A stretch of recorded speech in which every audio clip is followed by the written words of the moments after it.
अगर तुम्हें लगता है कि तुम इस कहानी को पूरा सुन सकते हो और अकेले बाहर जा सकते हो तो जाओ, प्रूव करो। और अगर तुम्हें डर लगे तो कमेंट करो। मैं बस एक एग्ज़ाम देने गया था लेकिन वापस नहीं आ पाया। वो दिन सुबह से अजीब सा था। मम्मी ने बिना बात के डांट दिया और रिक्शे वाले भैया जो रोज़ आते थे आज टाइम से आने से मना कर दिया। फिर मैंने अपनी साइकिल उठाई और निकल पड़ा। स्कूल के रास्ते से एक शॉर्टकट होकर गुजरता था। मैंने उस शॉर्टकट से जाने का सोचा, लेकिन रास्ते में एक अंकल मिले।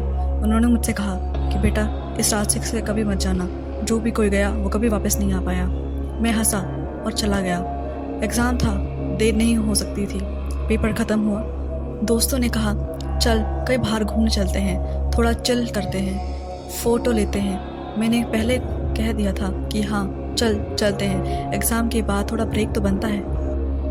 नदी तक पहुंचते ही हवा ठंडी हो गई, बादल से धूप गायब हो गई, आसपास एकदम सन्नाटा था। एक जगह बैठकर सबने फ़ोन चलाया, लेकिन जब मैंने फ़ोन उठाया तो फ़ोन के अंदर सिग्नल ही नहीं था।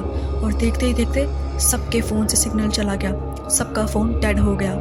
एक आवाज़ सी सुनाई दी, घंटियों की आवाज़, जैसे कि आसपास टेंपल हो, लेकिन आसपास कोई मंदिर नहीं था।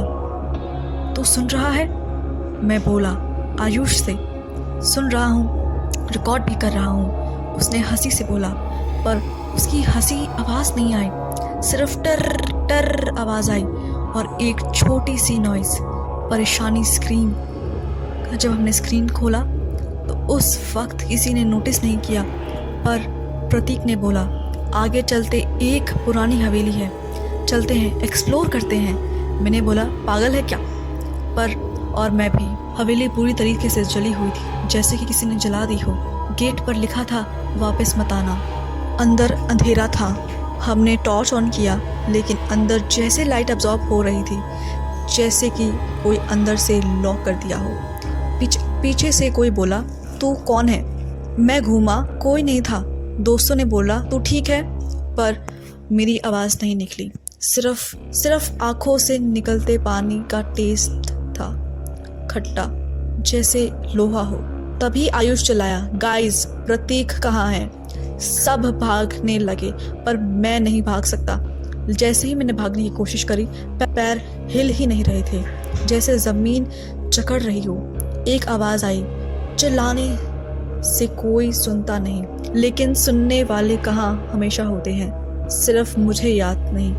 मैं होश में आया, जंगल के बीच में अकेले। फ़ोन अब चलाता था, पर टाइम उल्टा चल रहा था। रात के 10:45 से घंटा घर से दूर था, और जैसे ही टाइम देखा 9:44, 9:43, टाइम उल्टा चल रहा था। मैं भाग के रोड तक गया, ऑटो लिया, घर पहुंचा। दरवाज़ा खुला था। मम्मी रो रही थी, उनके हाथों में मेरी फ़ोटो थी, माला लगी हुई थी। पीछे से पापा ने कहा आज तो 2 हफ्ते हो चुके हैं तुषार को गए हुए। मिरर में देखा, मैं खुद को ही नहीं देख पा रहा था। सिर्फ एक पुरानी चली हुई हवेली थी, और उसके गेट पे लिखा था जो वापस आया वो जीत नहीं पाया।